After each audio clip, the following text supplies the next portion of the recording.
The December wind cut through Catherine Dalton's wool coat like a butcher's blade through fresh meat, and the plume of dust rising from the departing stagecoach might as well have been the last smoke from her dying hopes.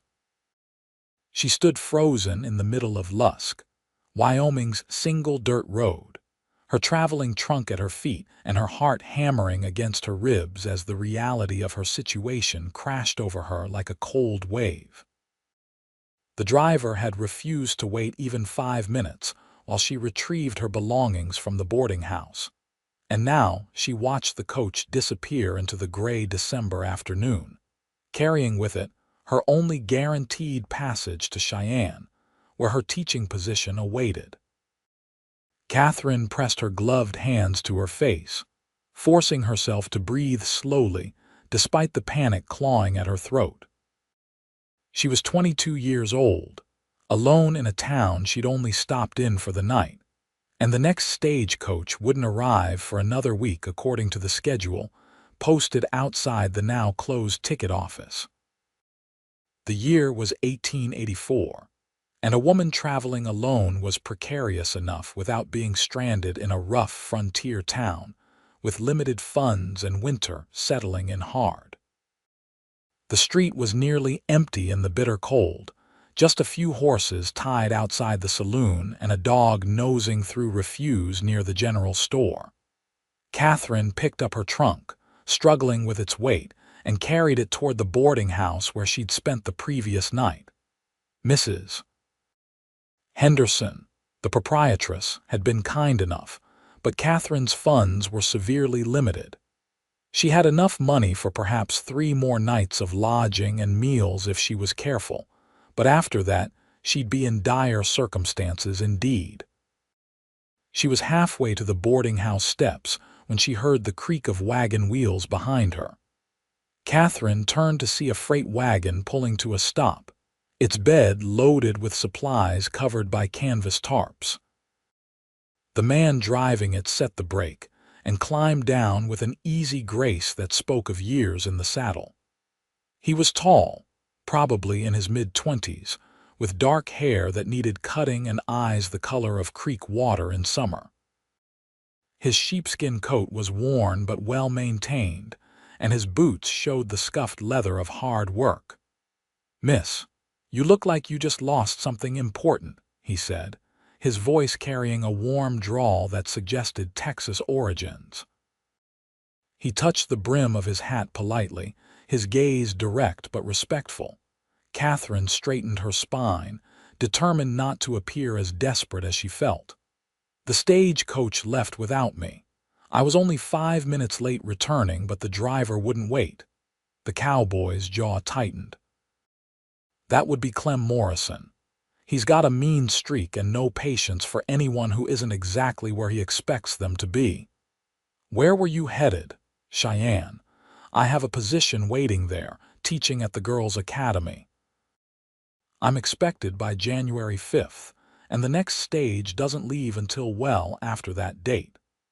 Catherine's voice remained steady despite the fear coiling in her stomach. She'd worked too hard to secure this position, had left her family farm in Nebraska against her father's wishes, determined to make her own way in the world. The cowboy studied her for a moment, his expression thoughtful. "I'm headed in that direction myself, or close enough. I've got a ranch about 30 miles west of Cheyenne. I could take you there if you're willing to travel by freight wagon. It won't be as comfortable as the stage, but it's a sight better than being stranded here for a week or more." Catherine's first instinct was to refuse. Accepting help from a strange man, traveling alone with him for what would likely be several days, was exactly the kind of risk her mother had warned her about. But what choice did she have? She couldn't afford to stay in Lusk indefinitely, and arriving late to her teaching position might mean losing it entirely. "I appreciate the offer, but I don't even know your name," she said carefully. "Bennett Sawyer, miss. I own a cattle ranch called the Double S, about 15 miles past Fort Laramie. I've been in Lusk picking up supplies and some equipment I ordered from back east. I'm heading home tomorrow morning at first light." He paused, seeming to sense her hesitation. "I understand if you're uncomfortable with the arrangement. It's not proper, traveling alone with a man you don't know, but I give you my word that I'll treat you with complete respect. You have my word as a gentleman, though I know that might not mean much coming from a stranger." There was something honest in his face, something that made Catherine want to trust him despite every warning bell her practical mind was ringing. She'd always prided herself on being a good judge of character, and Bennett Sawyer didn't have the look of a man who meant harm. His eyes were steady and clear, and there was a straightforward quality to his manner that suggested he said what he meant and meant what he said. "Would we stop at Fort Laramie?" Catherine asked. "If we did, I could send a telegram to the academy explaining my delay." "We'd pass right through it," Bennett confirmed. "Should reach there by the second day if the weather holds. And miss, if it makes you feel any safer, I can arrange for you to stay at the fort overnight while I camp outside. The commander's wife is a respectable lady who'd likely be happy to provide you with a proper bed for the night." The offer was too generous to refuse, and Catherine found herself nodding before she could second-guess herself. "Very well, Mr. Sawyer. I accept your kind offer. My name is Catherine Dalton. Pleased to make your acquaintance, Miss Dalton." Bennett smiled, and it transformed his entire face, softening the hard lines carved by sun and wind. "I'm staying at the same boarding house you just came from, unless I miss my guess. Why don't you settle back in for the night, and I'll collect you at dawn. We'll need an early start if we want to make good time tomorrow." Catherine agreed, and Bennett insisted on carrying her heavy trunk back into the boarding house despite her protests. "Mrs. Henderson raised her eyebrows when she saw them together, but made no comment beyond agreeing to prepare an early breakfast for both travelers. Catherine spent the rest of the afternoon in her small room, mending a tear in her second-best dress, and trying not to think too hard about the risk she was taking. She'd always been cautious, practical, the responsible eldest daughter who helped raise her 4 younger siblings while their mother's health declined. This journey west had been her first real act of independence, and now she was about to spend several days alone with a cowboy she'd met only hours ago. That evening at supper, Catherine had the chance to observe Bennett more closely.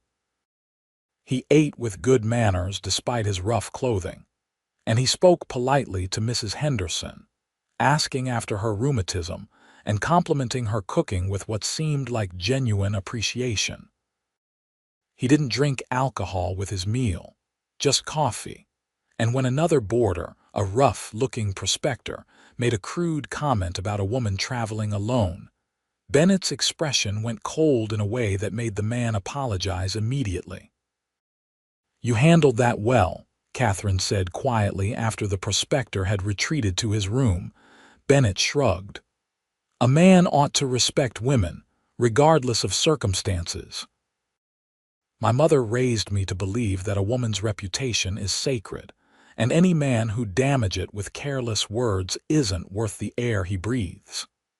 He paused, then added with a hint of concern in his eyes, "Are you sure about traveling with me tomorrow, Miss Dalton? I meant what I said about treating you respectfully, but I understand if you've changed your mind. I could loan you the funds for a longer stay here if that would be more comfortable for you." The offer touched Catherine more than she cared to admit. A man willing to loan money to a stranger was either a fool or genuinely kind, and Bennett Sawyer didn't strike her as a fool. "I haven't changed my mind. I need to reach Cheyenne, and your offer is my best option. Besides, I believe you're an honorable man, Mr. Sawyer." "I hope to prove you right, Miss Dalton." They parted ways after supper, and Catherine lay awake for a long time in her narrow bed, listening to the wind howl around the boarding house eaves. December in Wyoming was bitter cold, and she found herself hoping the weather would hold long enough for them to reach Fort Laramie safely. She thought about Bennett Sawyer's steady gaze and his careful courtesy, and something warm flickered in her chest despite her efforts to maintain proper emotional distance. Morning came too early, with darkness still thick outside and frost coating the inside of her window. Catherine dressed in her warmest clothes, layering 2 petticoats under her wool skirt and adding a thick shawl over her coat. She packed her trunk efficiently, making sure her precious teaching books were wrapped in extra clothing for protection, and made her way downstairs just as the first gray light of dawn began to seep across the horizon. Bennett was already waiting, his wagon pulled up in front of the boarding house and his horses stamping in the cold. He'd prepared a space for her in the wagon bed, arranging some of his supplies to create a sheltered area where she could sit with some protection from the wind. He'd even spread several thick blankets over a makeshift seat made from supply crates. "Good morning, Miss Dalton," he said, his breath pluming white in the frozen air. "I hope you slept well. We've got a long day ahead of us." "Good morning, Mr. Sawyer. I slept adequately, thank you."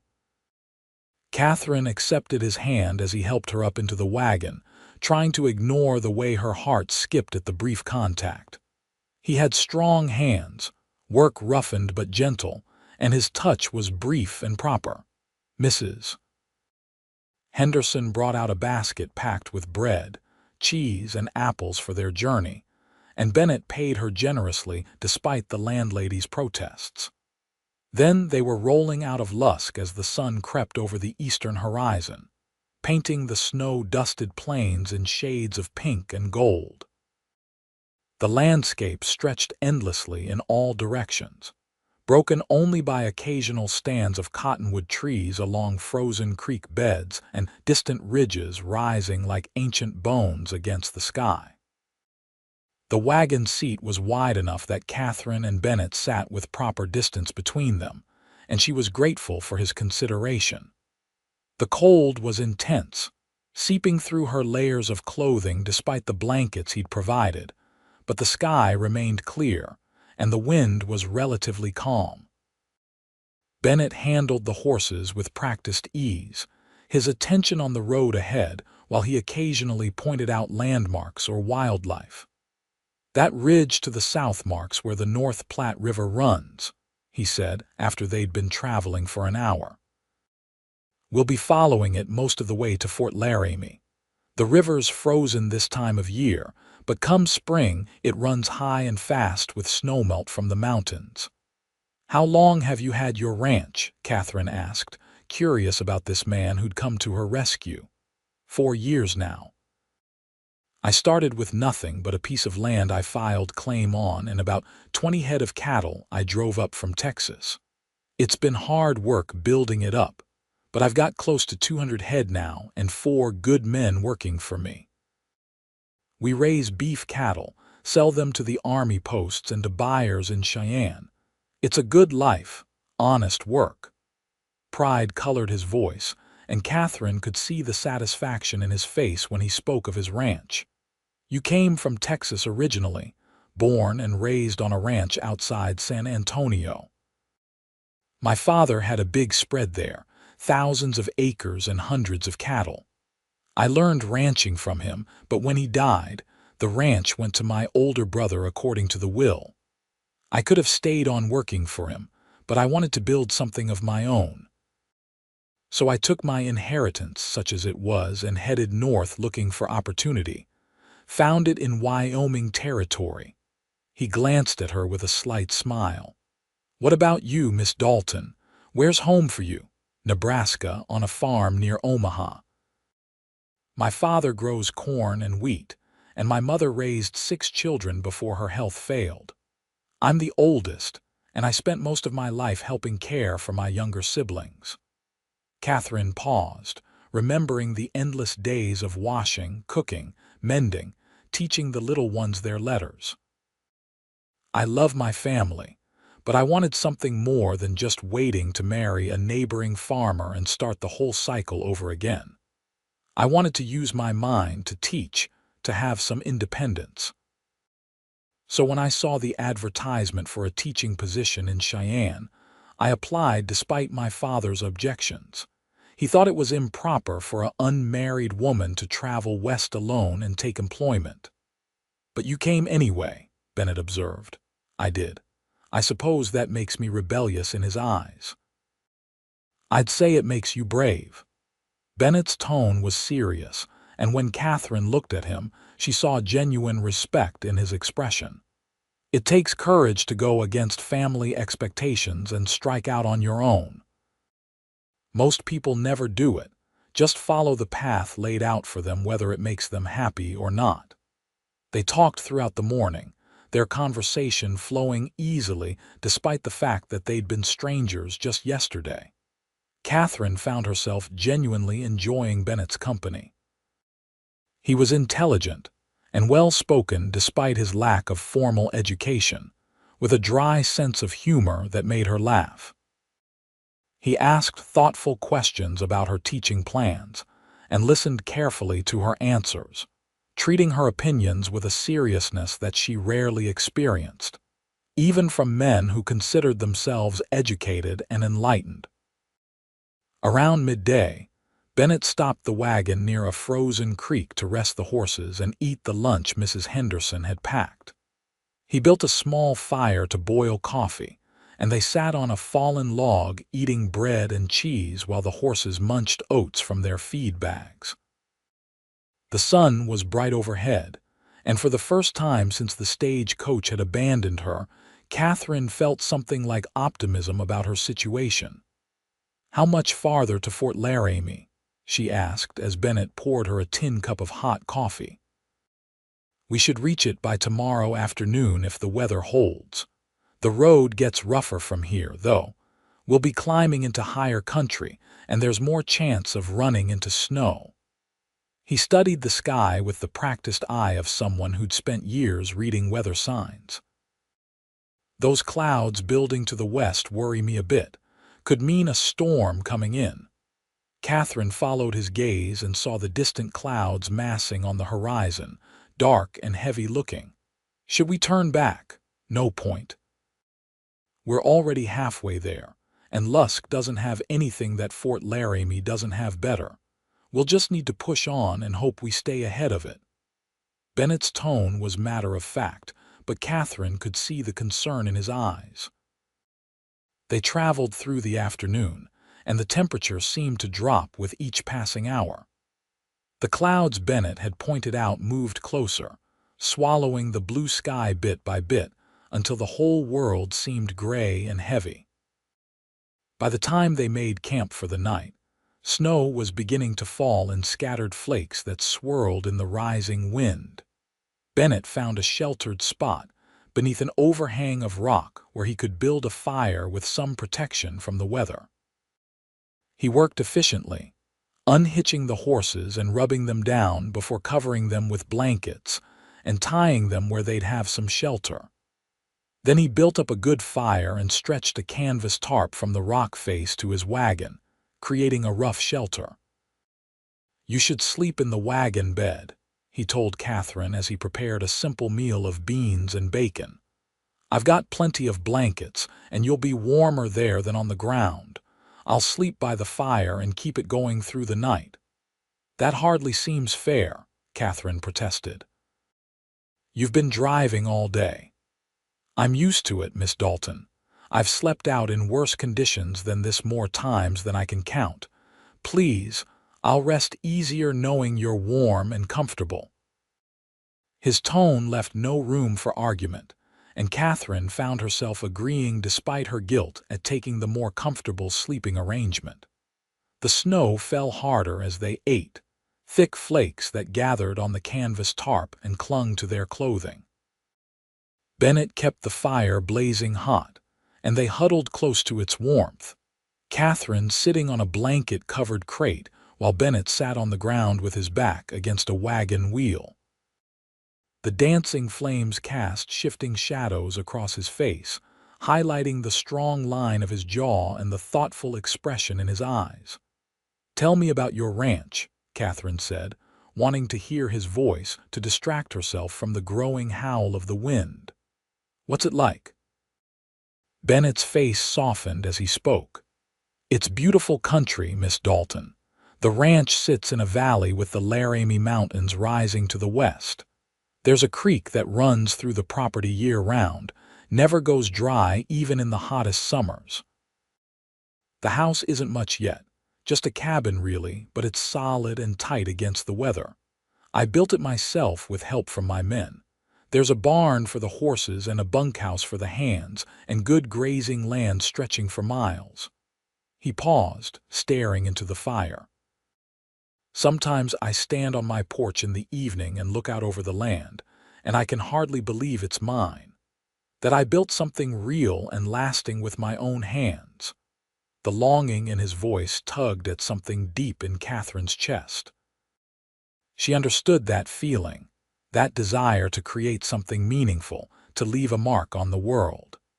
It was why she'd pursued teaching despite her father's disapproval. Why she'd been willing to travel hundreds of miles alone to take a position that paid little but offered her independence. "It sounds wonderful," she said softly. "You should be proud of what you've accomplished." "I am, but it's lonely sometimes. A ranch needs a woman's touch to really be a home, not just a place where men work and sleep." Bennett glanced at her, then quickly away as if he'd said more than he intended. "I apologize, that was inappropriate." "No, it wasn't. It was honest." Catherine surprised herself with her boldness, but something about the intimacy of sitting by the fire while snow fell around them made normal social constraints feel distant and unimportant. "I understand what you mean. I've spent my whole life in a house full of people, and sometimes I think I'll enjoy the quiet of living alone. But other times, I worry that independence might be another word for loneliness." "Maybe we're both fools for choosing a hard path when there were easier ones available," Bennett said with a slight smile. "Or maybe we're brave, like you said this morning." They sat in companionable silence for a while, listening to the crack of the fire and the whisper of falling snow. Eventually, Bennett insisted that Catherine retreat to the wagon bed, where he'd arranged blankets into a nest that was surprisingly comfortable. She lay wrapped in wool and canvas, watching through the gap in the tarp as Bennett fed the fire and settled himself on the ground near its warmth. She should have been frightened, alone in the wilderness with a strange man, but instead she felt safer than she had in weeks. There was something solid and dependable about Bennett Sawyer, something that made her trust him in a way she'd trusted few people in her life. Catherine woke several times during the night to the sound of Bennett moving around, adding wood to the fire or checking on the horses. Each time she saw him keeping watch, she felt a rush of gratitude and something warmer that she wasn't quite ready to name. When she finally woke properly, gray dawn light was filtering through the falling snow and Bennett was making coffee over a fire he'd built up fresh and hot. "Good morning," he said when he saw her stirring. "I hope you slept well. We've got about 6 inches of new snow and it's still coming down. We need to push on soon if we want to reach the fort before this gets worse." Catherine climbed stiffly from the wagon, her muscles protesting the cold and the makeshift bed. Bennett had heated water, and he turned his back politely while she performed hasty morning ablutions behind the wagon. They ate a quick breakfast of leftover bread and hot coffee. Then Bennett hitched the horses while Catherine rolled up the blankets and helped prepare the wagon for travel. The world had transformed overnight into a landscape of white and gray, with snow blanketing everything and more falling steadily from a leaden sky. The wind had picked up, driving the snow in horizontal sheets that stung exposed skin and made it difficult to see more than 50 feet ahead. Bennett helped Catherine into the wagon and wrapped extra blankets around her, before taking his seat and urging the horses forward. Travel was slow and difficult. The road was barely visible under the snow, marked only by the slightly clearer path between the trees and brush on either side. Bennett drove with intense concentration, his jaw set and his eyes constantly scanning ahead for obstacles or signs that they'd drifted off course. Catherine huddled in her blankets, trying to stay warm and not distract him from the demanding work of navigating through the storm. By midday, the snow was falling so heavily that visibility was reduced to only a few yards. The wind had risen to a howl that seemed to shake the very wagon, and drifts were forming across the road that made the horses struggle. Catherine could see the tension in Bennett's shoulders and knew they were in serious trouble. "There's a trapper's cabin about 2 miles ahead if memory serves," Bennett shouted over the wind. "It's supposed to be right off this road. If we can find it, we can shelter there until this blows through." "What if we miss it?" Catherine asked, trying to keep the fear out of her voice. "We won't," Bennett said with a confidence she suspected was partly for her benefit. "I've passed it before. Just need to watch for the split-rail fence that marks the turnoff." They pushed on through the whiteout, the horses plodding forward with their heads down against the driving snow. Catherine found herself praying silently, something she hadn't done with real fervor since she was a child. The cold was intense now, seeping through all her layers and making her fingers and toes ache despite her heavy gloves and boots. She could only imagine how Bennett must feel, sitting exposed to the full force of the wind while he drove. Just when Catherine was beginning to think they'd have to stop and try to make shelter right where they were, Bennett let out a shout of triumph. "There! The fence!" Catherine peered through the snow and saw the dim outline of split rails emerging from the white.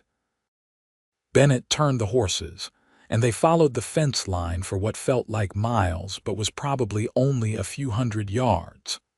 Then a dark shape loomed out of the storm, a small cabin with a sagging roof and a lean-to shed attached to one side. Bennett drove straight to the lean-to, which provided minimal shelter but was better than leaving the horses completely exposed.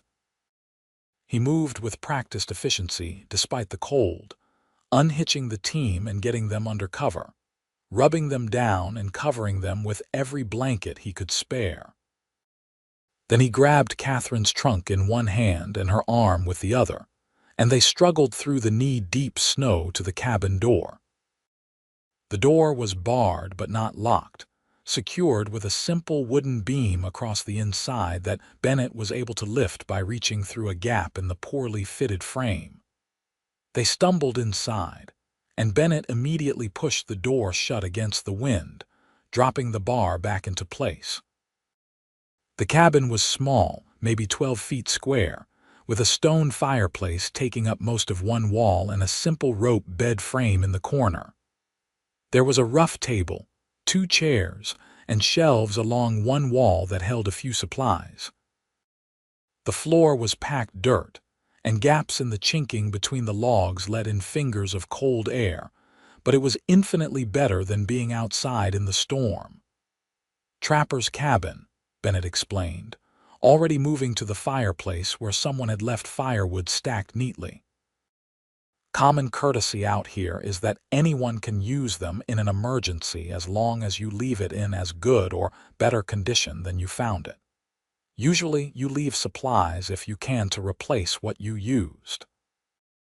He had a fire going within minutes, coaxing flames from kindling and then adding larger pieces of wood until warmth began to spread through the small space.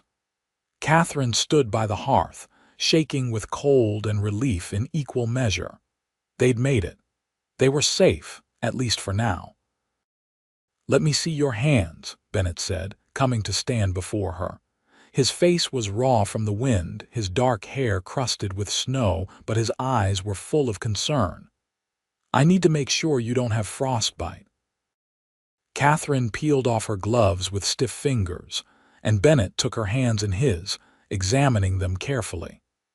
His own hands were cold but strong, and Catherine felt heat that had nothing to do with the growing fire spreading through her at his touch. He looked at her fingers carefully, then nodded with satisfaction. "You're all right. Cold but not frostbitten. That was closer than I'd have liked, Miss Dalton. I'm sorry.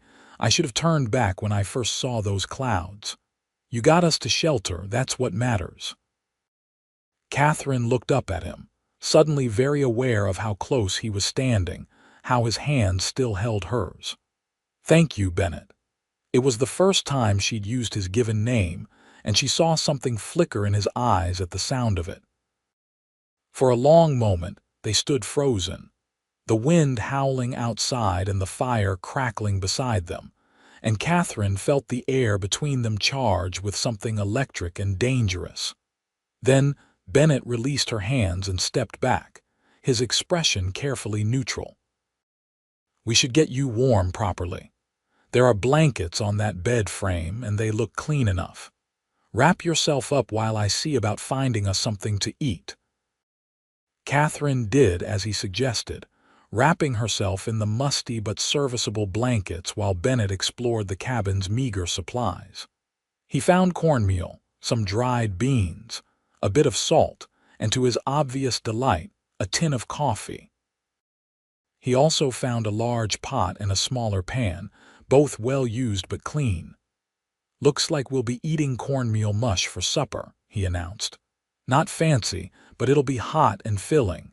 And coffee, thank the Lord. I don't think I could face a night without coffee after a day like this." He set about cooking with the same competence he'd shown in everything else, and Catherine found herself relaxing as she watched him work. The cabin was warming nicely, and with the door barred and the fire blazing, the storm outside seemed less threatening. They were safe, warm, and together, and Catherine realized with a start that she couldn't think of anyone else she'd rather be stranded with.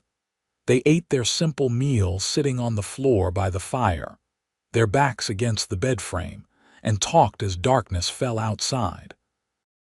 The storm raged on, battering the cabin with wind and snow, but inside their small shelter felt almost cozy. Bennett told her about his first winter in Wyoming, when he'd lived in a tent while building his cabin and nearly froze to death half a dozen times. Catherine told him about teaching her younger siblings to read, about the satisfaction she felt when one of them finally grasped a difficult concept. "You'll be a fine teacher," Bennett said, his voice warm with conviction. "Any student would be lucky to have you. I hope the academy thinks so. I'm still nervous about starting. What if I'm not good enough? What if they realize they've made a mistake in hiring me? Then they'd be fools, and you'd find another position where people appreciated you properly." Bennett shifted to look at her more directly, and in the firelight his eyes were very green. "You're one of the most capable women I've ever met, Catherine. You've got courage and intelligence and determination. Those qualities will serve you well no matter what you do." The sincerity in his voice made Catherine's throat tight with emotion. "You barely know me. We only met yesterday. Sometimes you can learn more about a person in 2 days of hardship than in 2 years of ordinary acquaintance," Bennett said quietly. "I know that you're brave enough to travel alone into unknown territory for the sake of your dreams. I know you're kind enough to help load a wagon even though you could have just sat and waited. I know you don't complain even when you're cold and scared and far from home. That tells me everything I need to know about your character." Catherine felt heat rising in her cheeks that had nothing to do with the fire. "And what about your character, Bennett Sawyer? What have I learned about you?" "That I'm a fool who doesn't know enough to turn back when a storm's coming," he said with a self-deprecating smile. "That's not what I learned." Catherine surprised herself with her boldness, but something about this moment, isolated from the world in their small, warm shelter while the storm raged outside, made her brave. I learned that you're honorable enough to help a stranger in need even though it means going out of your way. I learned that you put others' comfort before your own, that you work hard and don't complain. I learned that you're exactly the kind of man your mother hoped you'd be when she taught you to respect women. The firelight caught in Bennett's eyes, making them shine like gems, and for a long, breathless moment Catherine thought he might kiss her. She could see the desire in his face, could feel it echoing in her own racing heart. But then he looked away, his jaw working as he visibly wrestled with himself. "Catherine, I need to be honest with you about something." His voice was rough, strained. "When I offered to take you to Cheyenne, it was pure kindness, nothing more. But spending these last 2 days with you, talking with you, getting to know you, I find myself feeling things I shouldn't feel. You're a woman with plans, with a whole life ahead of you in the city. I'm just a rancher with calloused hands and a cabin in the middle of nowhere. It wouldn't be right for me to complicate your life with my feelings." Catherine's heart was hammering so hard she thought he must be able to hear it. "What if I wanted you to complicate my life?" Bennett turned back to her, his expression almost anguished. "Don't say that unless you mean it. Don't play with me, Catherine. I'm not sophisticated enough to handle games. I'm not playing." Catherine reached out and touched his face, feeling the roughness of 2 days' growth of beard under her palm. "I feel it too, Bennett, this connection between us. I don't understand it, it doesn't make logical sense, but I'd be lying if I said it wasn't real." Bennett caught her hand, pressing it against his cheek, his eyes closing briefly as if in prayer or pain. "Your life is in Cheyenne. You have a teaching position, a chance to be independent like you wanted. I won't be the man who takes that away from you." "What if there was a way to have both?" Catherine whispered. "What if you didn't have to be the man who takes something away, but the man who offers me something more?" Bennett opened his eyes, searching her face. "What are you saying?" "I don't know yet. It's too soon, we've only just met, and I'm probably being foolish." Catherine took a shaky breath, trying to sort through the tumult of emotions inside her. "But I know that I've never felt this way before, Bennett. I've never met anyone who made me feel seen and valued the way you do. I've never felt this pull toward anyone. Maybe it's just the circumstances, the danger and the forced proximity, but it feels like more than that. It feels like something real." Bennett's thumb traced the line of her wrist where he still held her hand.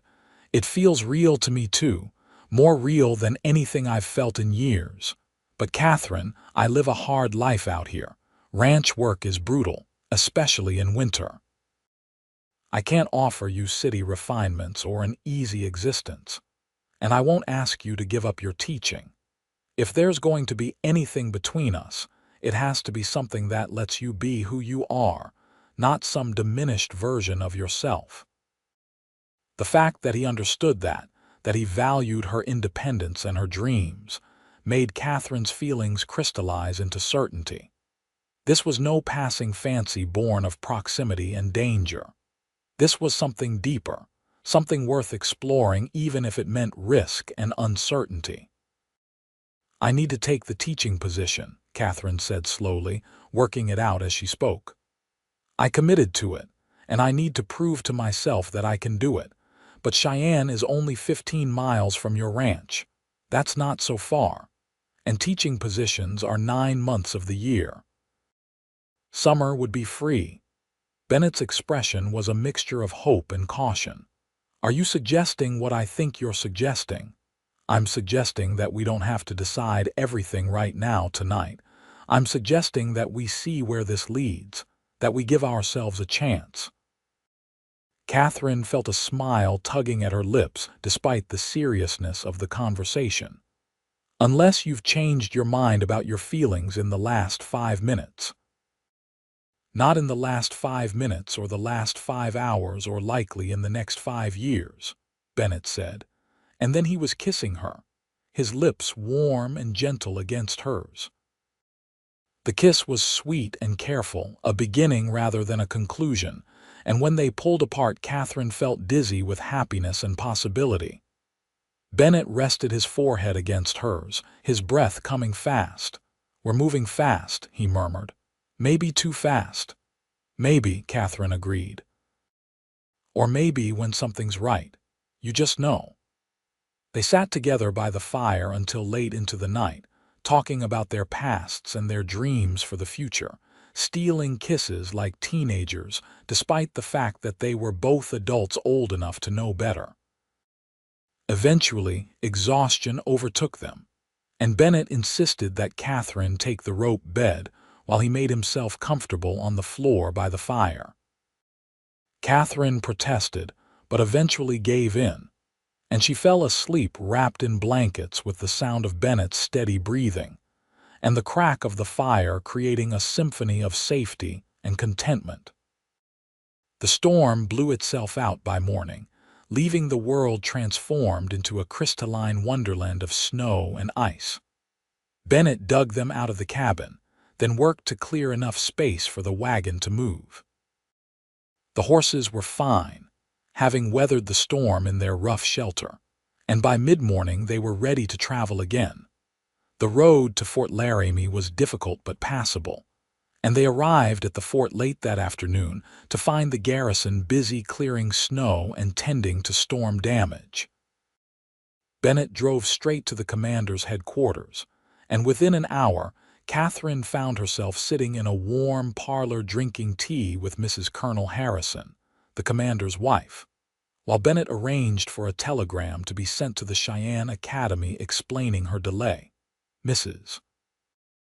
Harrison was a pleasant woman in her 50s with kind eyes and a motherly manner. She insisted that Catherine stay with her for the night while Bennett slept in the bachelor officers' quarters, and Catherine agreed gratefully, despite her reluctance to be separated from Bennett even for a night. "That young man is clearly smitten with you," Mrs. Harrison observed as they sat by her parlor fire that evening. "And unless I'm much mistaken, the feeling is mutual." Catherine felt herself blushing. "Is it that obvious, my dear? The way he looks at you would melt snow in January. And the way you look at him is just as warm." Mrs. Harrison smiled kindly. "How long have you known each other?" 3 days, Catherine admitted, and Mrs. Harrison's eyebrows rose. "I know how that sounds. I know it's too fast, too soon. But Mrs. Harrison, I feel as though I've known him my whole life. He's honorable and kind, and he sees me as a whole person, not just a potential wife or a pretty face. He supports my desire to teach, doesn't want me to give up my independence. How could I not fall for a man like that?" "You couldn't," Mrs. Harrison said simply. "And it's not too fast if it's right. I knew my Henry for exactly 1 week before he proposed, and we've been married for 32 years. Sometimes your heart knows things your head hasn't caught up to yet." They talked long into the evening, and Mrs. Harrison shared stories of her early days as a military wife, the hardships and the joys of frontier life. Catherine found herself telling the older woman things she'd barely admitted to herself: fears about teaching, worries about disappointing her family, hopes for a future that included both independence and love. "You can have both, you know," Mrs. Harrison said. "A career and a marriage, independence and partnership. It's not easy, but if you find the right man, one who values your dreams as much as his own, it's possible. And I think Mr. Sawyer might be that kind of man." Catherine fell asleep that night in a comfortable bed with clean sheets, but she found herself missing the rough cabin and Bennett's presence nearby. It was remarkable how quickly she'd become accustomed to him, how much she'd come to rely on his steady strength and quiet competence. Morning brought clear skies and the promise of easier travel. Bennett arrived early to collect Catherine, and she could see he'd cleaned up, shaving and getting his hair trimmed at the fort's barber. He looked younger without the trail dust and stubble, and Catherine's heart skipped at the sight of him in his clean shirt and brushed coat. "You look rested," he said, his eyes warm as they took her in. "Mrs. Harrison treated you well, very well. She's a lovely woman."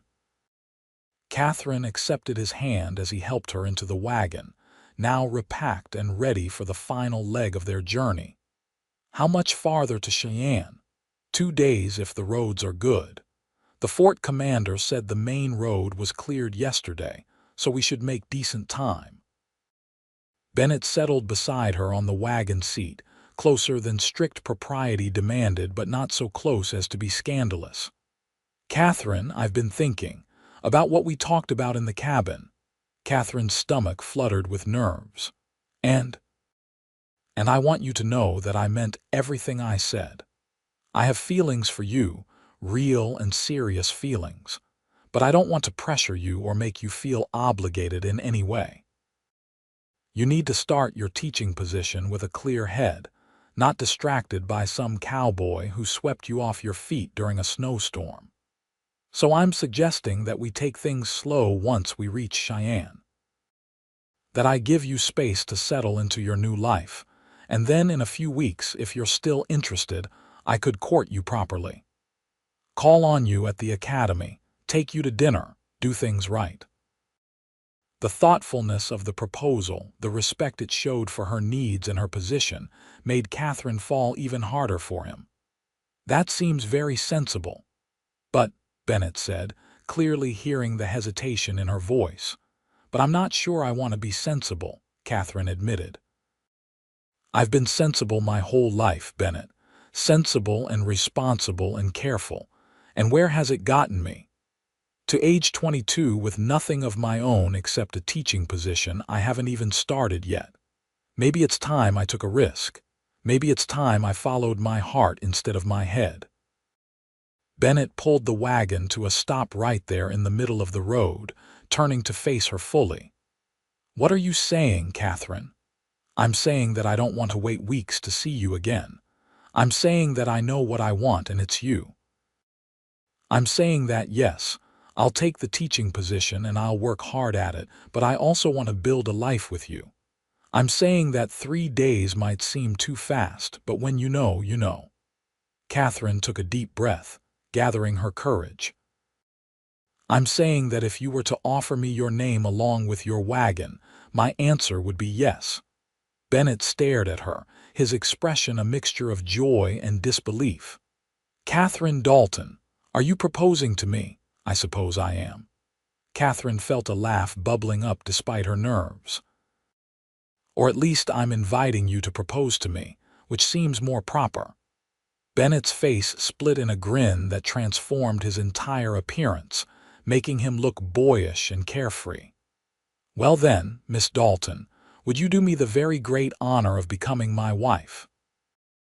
I know I'm not much, just a rancher with a small cabin and big dreams, but I swear to you that I'll spend every day of my life trying to make you happy. I'll support your teaching. I'll never ask you to be less than you are, and I'll love you with everything I have." "Yes," Catherine said, her own smile so wide it made her cheeks ache. "Yes, absolutely yes." Bennett kissed her right there in the wagon, deep and passionate and full of promise, and Catherine kissed him back with all the feeling in her heart. When they finally pulled apart, both breathless, Bennett rested his forehead against hers. "We're completely mad," he said, but his tone was elated rather than concerned. "Probably," Catherine agreed, "but I don't care, do you? Not even a little bit." They continued toward Cheyenne in a state of euphoric certainty, making plans as they traveled. Catherine would start her teaching position as scheduled, and Bennett would return to his ranch to handle necessary business. In 2 weeks, he'd come back to Cheyenne, and they'd be married by a justice of the peace, with Mrs. Harrison as a witness if she could be persuaded to make the journey. Catherine would continue teaching through the school year, living at the academy during the week and traveling to the ranch on weekends when weather permitted. In the summer, she'd live at the ranch full-time, and they'd reassess each year to see what made the most sense for their family. It wasn't a conventional arrangement, but nothing about their relationship had been conventional from the start. They were two independent souls who'd found each other in the midst of a Wyoming winter, and they were determined to build a life that honored both their dreams and their love. They reached Cheyenne on a cold December afternoon, the town sprawling across the plains with the Union Pacific Railroad tracks cutting through its center. Bennett drove straight to the Cheyenne Female Academy, an imposing three-story brick building on the east side of town. The headmistress, Mrs. Eleanor Pritchard, was a formidable woman in her 60s who eyed Bennett with suspicion until Catherine explained the circumstances of her delayed arrival. Most irregular, Mrs. Pritchard sniffed, but she softened when Catherine presented the telegram from Fort Laramie confirming her story. "Well, I suppose you couldn't help being caught in a blizzard. You're fortunate Mr. Sawyer was there to assist you." "More fortunate than you know," Catherine said, exchanging a warm glance with Bennett. Mrs. Pritchard showed Catherine to her room, a small but comfortable space on the third floor with a window overlooking the mountains. Bennett carried up her trunk, and then he and Catherine stood awkwardly in the doorway, suddenly aware that they were about to part for the first time since they'd met. 2 weeks, Bennett said, taking her hands in his. "I'll be back in 2 weeks and we'll be married." 2 weeks, Catherine agreed, though even that short time seemed impossibly long. Bennett kissed her forehead, a gentle gesture that somehow felt more intimate than their earlier passionate kisses. "I love you, Catherine Dalton. I know it's too soon to say that, but I do. I love your courage and your intelligence and your beautiful heart." "I love you too," Catherine whispered. "Ride safe, Bennett. Come back to me. Wild horses couldn't keep me away." Catherine watched from her window as Bennett climbed into his wagon and drove away, the horses kicking up dust as they headed west toward his ranch. She pressed her hand against the cold glass, already missing him despite knowing she'd see him again soon. The next 2 weeks passed in a blur of activity as Catherine threw herself into her new position. She taught reading, writing, and arithmetic to classes of girls ranging from ages 8 to 16, and she found the work challenging but deeply satisfying. The girls were eager learners, and Catherine discovered she had a gift for making even difficult concepts accessible and interesting. In the evenings, she wrote long letters to Bennett, telling him about her students and her lessons, sharing her triumphs and frustrations. His return letters arrived within days, full of news about the ranch and sweet declarations of affection that made her heart sing. He wrote that he'd told his ranch hands about his impending marriage, and that they were busy preparing the cabin for her arrival, adding feminine touches and making repairs. He'd also been to Cheyenne twice to make arrangements with the Justice of the Peace, and to order a simple gold wedding band from the town jeweler. True to his word, Bennett arrived exactly 2 weeks after he'd left, riding into Cheyenne on a crisp January morning with the sun bright overhead. Catherine met him at the academy door, and they fell into each other's arms with the intensity of people who'd been separated far longer than 14 days. "I missed you," Bennett murmured against her hair. "God, Catherine, I missed you so much." "I missed you too. I counted every hour." They were married the next day in a simple ceremony at the courthouse, with Mrs. Pritchard reluctantly serving as witness along with one of Bennett's ranch hands, a grizzled old cowboy named Pete who'd ridden in especially for the occasion. Catherine wore her best dress, a deep blue wool that brought out the color of her eyes, and Bennett wore a new suit he'd purchased in Cheyenne for the occasion. He looked uncomfortable in the formal clothing but heartbreakingly handsome, and when he slipped the gold band onto her finger, Catherine felt tears of joy streaming down her cheeks. "I now pronounce you man and wife," the justice intoned. You may kiss your bride, Mr. Sawyer." Bennett kissed her thoroughly, to the point that the justice cleared his throat with amusement and Mrs. Pritchard made a disapproving sound. But Catherine didn't care. She was married to the man she loved, and the future stretched before them full of possibility. They spent their wedding night at Cheyenne's best hotel, a luxury Bennett had insisted on despite Catherine's protests about the expense. The room was warm and elegant, with a real bed and clean linens, and a view of the mountains Catherine had come to love. Bennett was gentle and patient with her, and what happened between them that night was tender and passionate, and everything Catherine had hoped for. "Are you happy?" Bennett asked afterward as they lay wrapped in each other's arms. "Impossibly happy," Catherine assured him. "Though I still can't quite believe this is real. 3 weeks ago, I was just a farm girl from Nebraska on her way to a teaching position.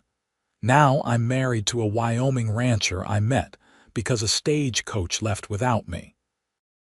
"Best thing that stagecoach driver ever did, leaving you behind," Bennett said, pressing a kiss to her temple. "Remind me to thank old Clem Morrison if I ever see him again."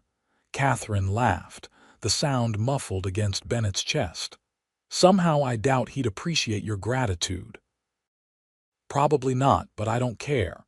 He brought you into my life, even if it was accidentally." They stayed in Cheyenne for the weekend, and Bennett showed Catherine around the town, introducing her to merchants and businessmen he knew from selling his cattle.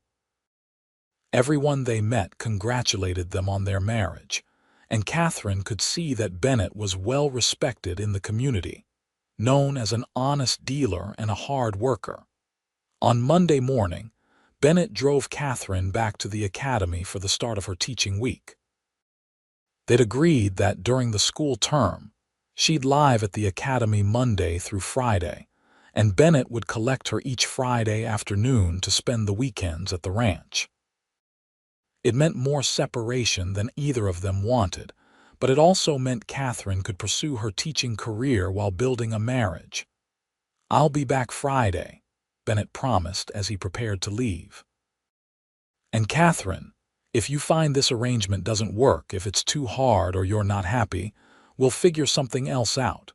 Your happiness is more important than any plan we've made." "I'll be fine," Catherine assured him, though she already felt the ache of his impending departure. "It's only 5 days. We can manage 5 days." Those first few months of their marriage were a time of adjustment and learning. Catherine threw herself into teaching during the week, pouring her energy into her lessons and her students. By Friday afternoon, she was always exhausted but exhilarated, ready to share her week's triumphs and challenges with Bennett. He'd arrive at the academy promptly at 4 o'clock, and the drive out to the ranch became Catherine's favorite time of the week, a chance to decompress and reconnect with her husband. The ranch was everything Bennett had described and more. The cabin was small but well built, with a large stone fireplace, a kitchen area, and a single bedroom Bennett had clearly worked hard to make welcoming. There were curtains on the windows, colorful rag rugs on the floor, and a bookshelf Bennett had built himself for Catherine's small collection of books. The location was spectacular, with the Laramie Mountains rising to the west, and the creek Bennett had mentioned sparkling in the valley below. Catherine fell in love with ranch life gradually, but completely. She learned to cook on the wood stove, to bake bread and make stew for Bennett and his ranch hands. She learned the names of the horses and the cattle, learned to recognize the different calls of the birds that nested near the creek. On Saturday mornings, she'd pack a lunch and she and Bennett would ride out to check on the herd, spending hours together in the saddle with nothing but the vast Wyoming sky overhead and the mountains watching like benevolent sentinels. The ranch hands, 4 men ranging in age from 19 to 60, treated Catherine with respectful courtesy and obvious affection. Pete, the oldest, appointed himself her unofficial guardian, and taught her how to ride better, how to spot a sick cow from a healthy one, and how to read weather signs the way Bennett did.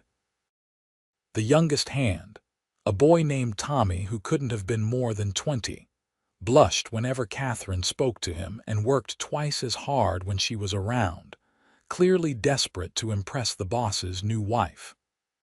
Spring came to Wyoming in a rush of green growth and newborn calves, and Catherine found herself dividing her time between the schoolroom and the ranch with increasing difficulty. She loved teaching, loved watching her students grow and learn, but she also loved the ranch and the life she was building with Bennett. The arrangement they'd made worked, but it was far from perfect. "I wish you could be here full-time," Bennett admitted one Saturday night as they sat on the porch watching the sun set over the mountains. "I know how much teaching means to you, and I'd never ask you to give it up, but I miss you during the week. The cabin feels empty without you." "I miss you too," Catherine said, leaning against his shoulder. "But I committed to teaching through the end of the school year, and I need to honor that commitment. After that, we can reassess. Maybe I could teach just the fall term each year, or maybe there's a school closer to the ranch where I could find a position.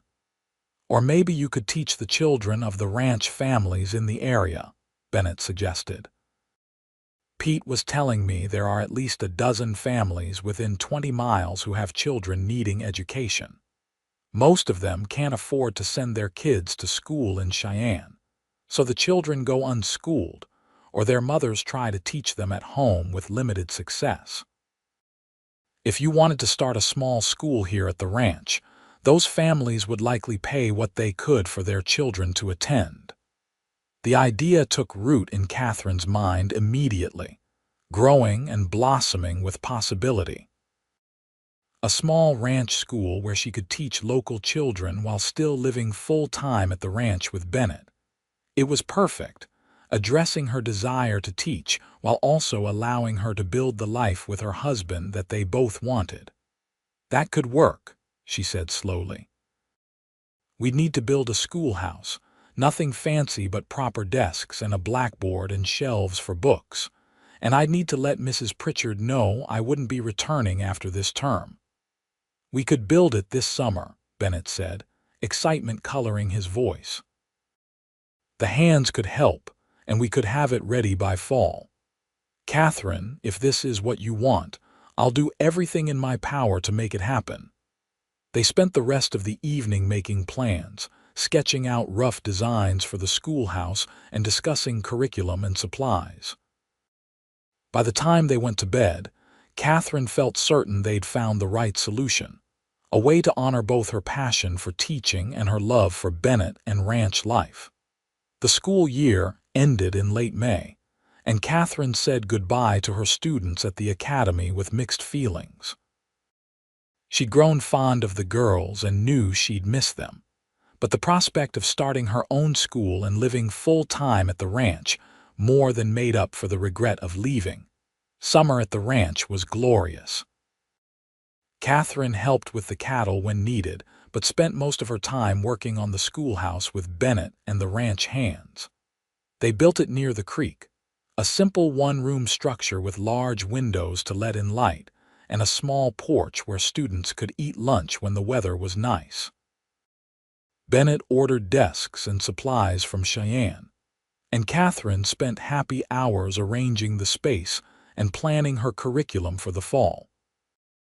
Word spread quickly about the new school, and by August, Catherine had enrollment commitments from 14 families, representing 23 children ranging from age 5 to age 14.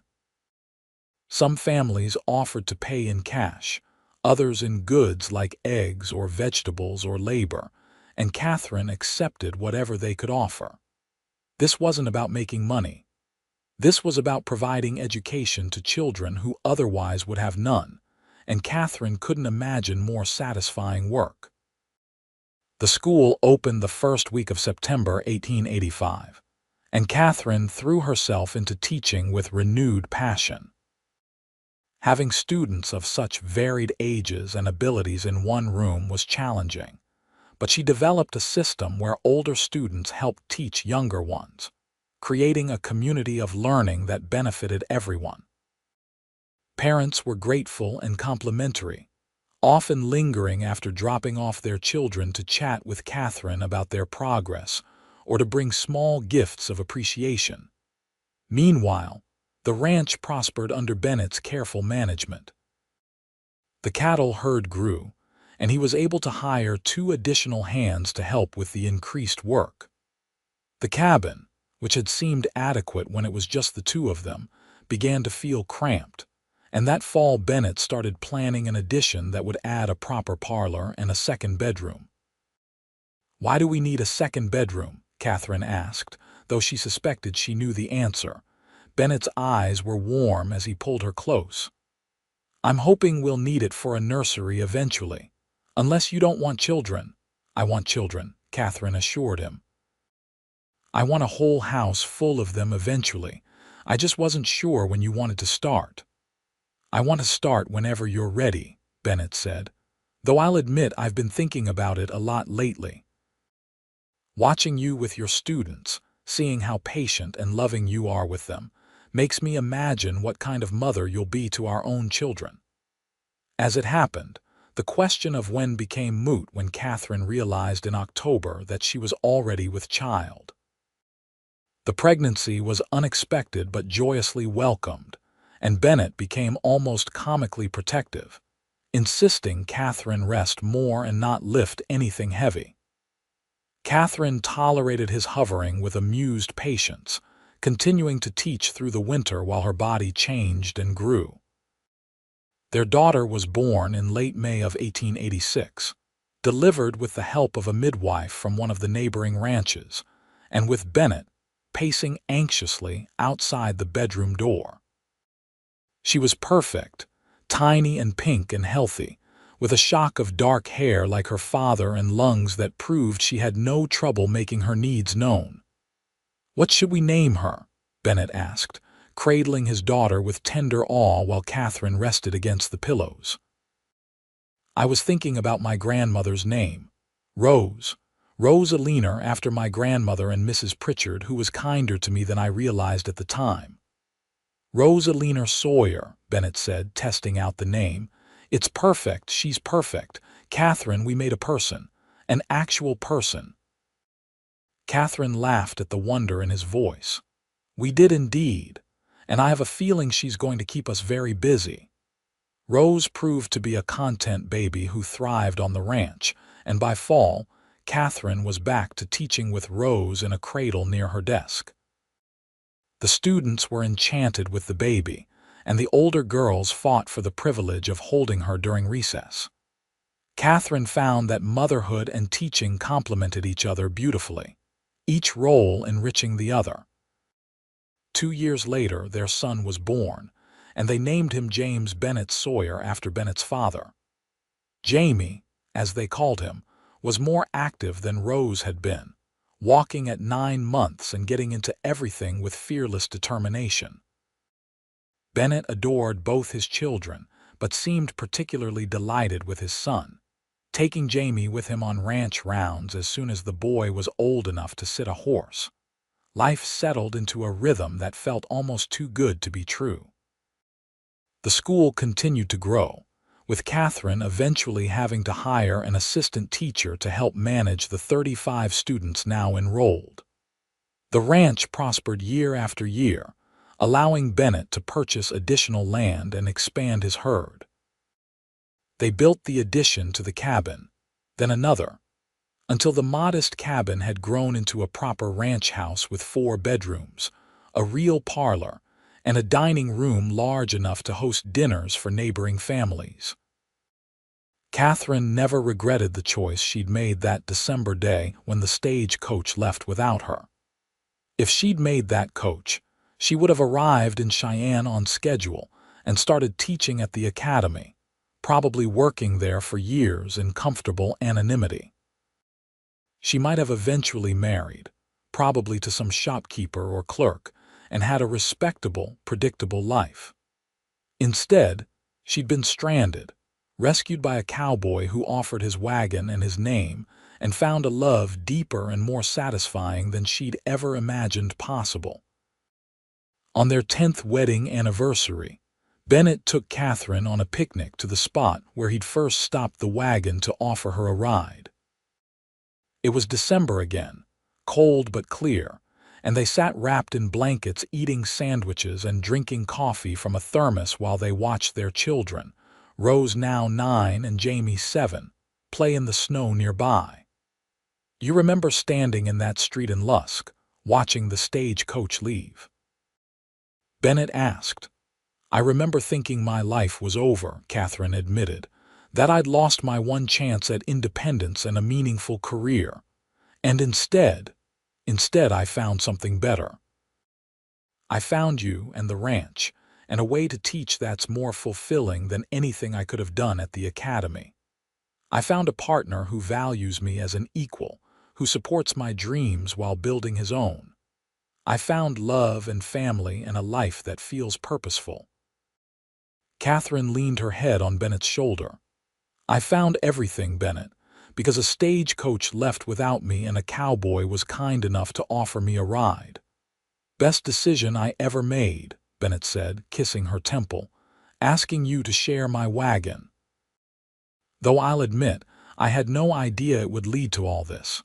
The school, the children, this beautiful life we've built together." "Did you know right away," Catherine asked, "that I was special, that this could be something real?" Bennett considered the question carefully, his arm tightening around her. "I knew something was different from the moment I saw you standing in that street with your trunk at your feet and that determined expression on your face. You looked lost but not defeated, scared but not broken. And when we started talking, I felt this click, like a key turning in a lock. Like I'd been waiting my whole life for someone who understood me the way you did. So yes, I think I knew. Maybe not consciously, but somewhere deep down, I knew you were going to change my life." "I felt it too," Catherine confessed, "which scared me because I'd always been so practical, so careful about everything. And here I was, falling in love with a stranger I'd met under the worst possible circumstances. It went against every rule I'd ever lived by."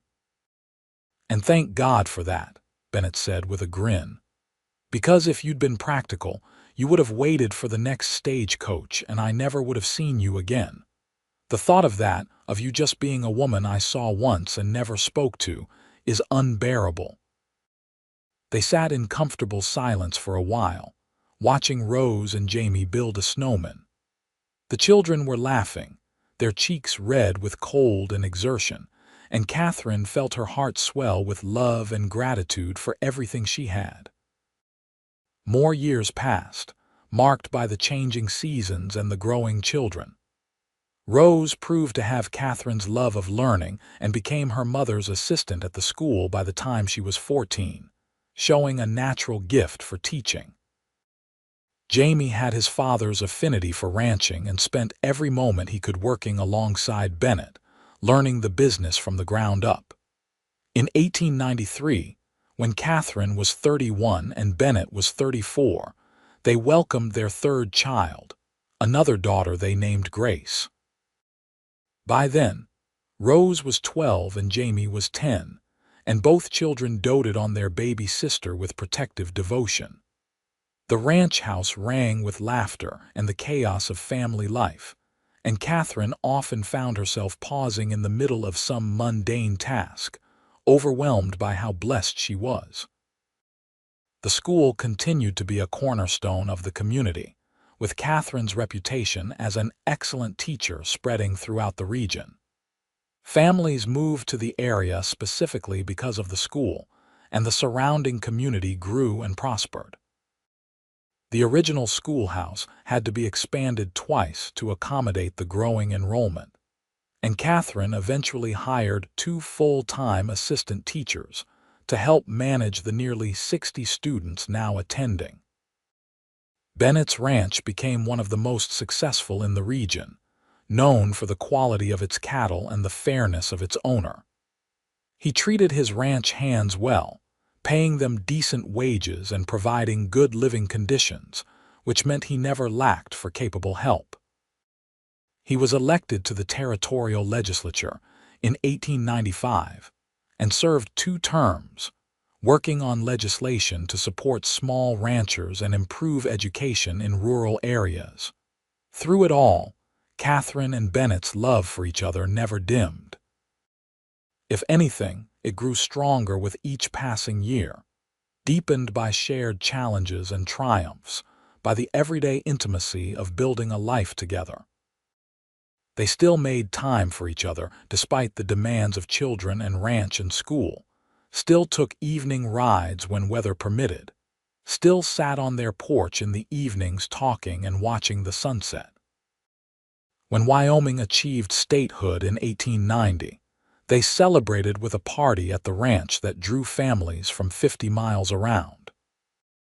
Catherine looked at the crowd of people laughing and dancing in their yard, at the schoolhouse visible in the distance, at Bennett standing with Jamie showing him something about the horses, at Rose helping serve food while Grace toddled around getting underfoot, and felt tears of gratitude prick her eyes. "Happy?" Bennett asked, appearing at her elbow with 2 glasses of lemonade. "Impossibly so," Catherine said, accepting a glass and raising it in a toast. "To Wyoming statehood and to the crazy chance that brought us together." "To stagecoaches that leave on time," Bennett added with a grin, "and cowboys who offer rides to stranded teachers." They clinked glasses and drank, and then Bennett pulled Catherine into a dance despite her laughing protests that they were too old for such nonsense. They weren't too old at all, just 2 people still very much in love, celebrating the life they'd built from an unexpected beginning. The years continued to roll by, each one bringing new changes and challenges. Rose grew into a beautiful young woman who took over much of the school's operation, eventually marrying a young lawyer from Cheyenne, who'd grown up on a ranch and understood her commitment to teaching. Jamie married the daughter of a neighboring rancher, a spirited girl named Elizabeth who fit into the Sawyer family as if she'd always been part of it. Grace showed artistic talent and spent hours sketching the ranch and the mountains, eventually attending art school in Denver, before returning to open a small gallery in Lusk. Catherine and Bennett became grandparents 5 times over, and the ranch house that had once seemed so large was again bursting at the seams during family gatherings. They expanded it one more time, adding a wing specifically designed to accommodate visiting children and grandchildren, with bedrooms that could sleep multiple people and a play area where the grandchildren could expend their boundless energy. In 1910, Catherine and Bennett celebrated their 25th wedding anniversary with a huge party that drew people from across the state. Former students came to honor Catherine, bringing their own children to meet the teacher who'd made such a difference in their lives. Ranchers and businessmen came to congratulate Bennett on his success and his reputation for integrity. The governor of Wyoming attended, giving a speech about how the Sawyers exemplified the best of Wyoming values: hard work, family, and community service. But the most meaningful moment came late in the evening, after most of the guests had left, when Catherine and Bennett stood alone on their porch looking out over the ranch that had grown from Bennett's modest homestead into a thriving enterprise. 25 years, Catherine marveled. "It seems impossible that it's been so long. And yet I remember the day we met like it was yesterday," Bennett said. "I remember exactly how you looked standing in that street, the determined set of your jaw and the fear in your eyes that you were trying so hard to hide. I remember thinking you were the bravest person I'd ever seen." "I was terrified," Catherine admitted, "of being stranded, of losing my teaching position, of accepting help from a stranger, but I did it anyway, and it led me here. To this life, to you, to everything we've built together." Bennett turned to face her, taking both her hands in his. His hair was more gray than dark now, and lines marked his face from years of sun and wind. But his eyes were the same green they'd always been, still full of love and warmth when he looked at her. "Catherine Sawyer, I have loved you from almost the moment I met you, and I love you more today than I did 25 years ago. You are my partner, my best friend, my greatest blessing. You've given me children and grandchildren. You've built a school that's educated hundreds of children. You've made our ranch a home and a gathering place for family and community. You've exceeded every dream I ever had for my life." Catherine felt tears streaming down her face. "You offered me your wagon and your name when I had nothing, Bennett. You saw me as a complete person with my own dreams and ambitions, and you've spent 25 years supporting those dreams while building your own. You've been an incredible husband and father, and you've shown me every day what real love looks like. I cannot imagine my life without you." They kissed there on the porch, a kiss that held 25 years of love and partnership and shared dreams. Their children and grandchildren, watching from the windows, smiled and turned away to give them privacy, understanding that what their parents and grandparents shared was something rare and precious.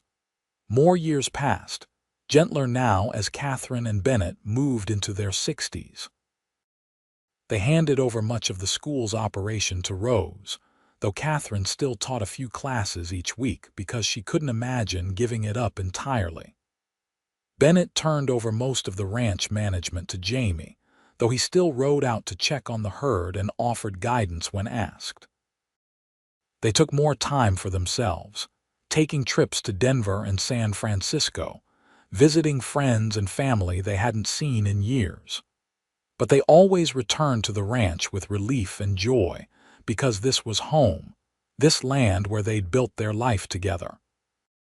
On December 15th, 1919, exactly 35 years after the stagecoach had left Catherine stranded in Lusk, they took another trip to the spot where Bennett had first offered her a ride. They were both 60 years old now, moving more slowly than they once had, but still strong and active. They stood hand in hand looking at the mountains, thinking about everything that had happened in those 35 years. "You have any regrets?" Bennett asked. "Anything you wish had been different?" Catherine considered the question carefully. "I wish my parents had lived long enough to see what I've built here, to meet all their grandchildren. I wish my mother could have seen that I was right to come west, that I did find happiness and purpose. But regrets about my choices, about marrying you, about building this life, not a single one." "You? None whatsoever. You were the best thing that ever happened to me, Catherine, the very best thing." They had dinner that night with their entire family, 3 children, 5 grandchildren, and 2 great-grandchildren who'd been born just that year. The house was full of noise and laughter and love, and Catherine looked around the table feeling more blessed than she'd ever thought possible. After dinner, when the dishes were cleared and the grandchildren were playing in the parlor, Rose raised her glass for a toast. "To my parents, who have shown all of us what real love and partnership looks like. Who built something lasting and meaningful from nothing more than chance and courage.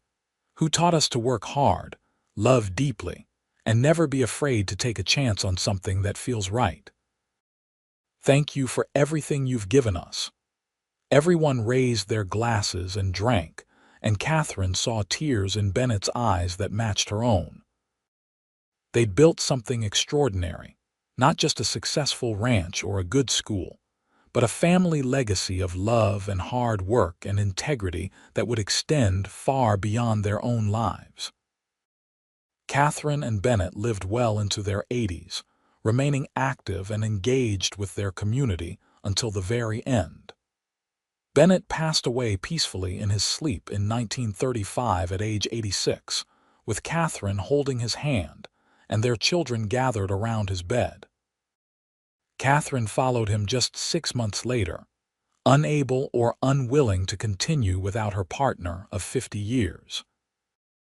They were buried side by side on a hill overlooking the ranch, their graves marked with simple headstones that bore their names and dates, and a single line Bennett had requested years earlier when making his will.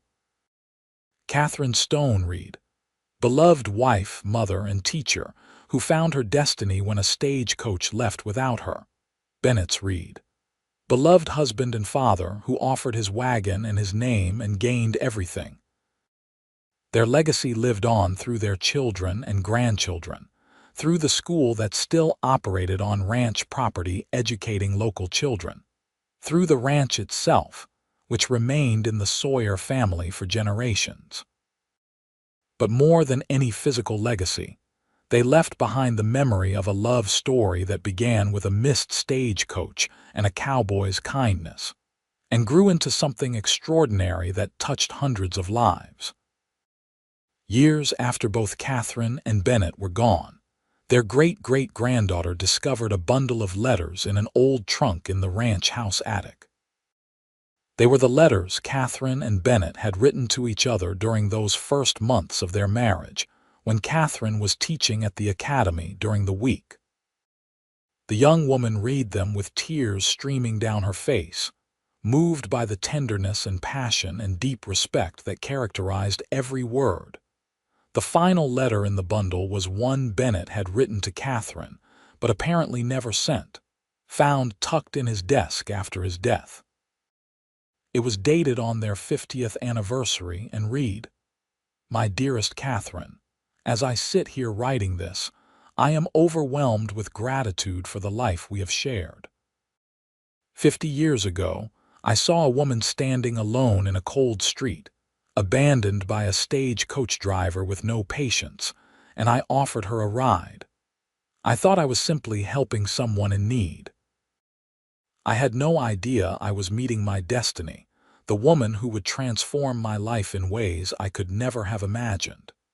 You took a chance on a rough cowboy with nothing but a wagon and a dream, and you helped me build something extraordinary. You brought education to children who would have had none. You filled my house with love and laughter. You showed me every day what it means to be truly partners in every sense of the word. I have loved you for 50 years, and if I had 50 more, I would love you still. You are my heart, my home, my everything. With all my love always, Bennett." The great-great-granddaughter carefully preserved the letters, eventually donating them to the Wyoming State Museum, where they became part of an exhibition on frontier women and Western romance. People came from across the country to read the letters and learn the story of Catherine and Bennett Sawyer, the teacher and the cowboy whose love story began when a stagecoach left without her in December. Their story became a cherished part of Wyoming history, a reminder that sometimes the worst moments lead to the best outcomes, that taking a chance on something that feels right can lead to extraordinary things, and that true love can begin in the most unexpected ways. The ranch still stood, the school still operated, and generations of Sawyers still lived on the land Bennett and Catherine had built together, a living testament to the power of courage, chance, and love. And every December, on the anniversary of the day the stagecoach left Catherine stranded in Lusk, the Sawyer family gathered at the ranch to honor their legacy. They raised glasses in toast to the ancestors who'd started it all, to the stagecoach driver who'd been too impatient to wait, and to the cowboy who'd offered his wagon and his name to a stranded woman and found his whole world in return.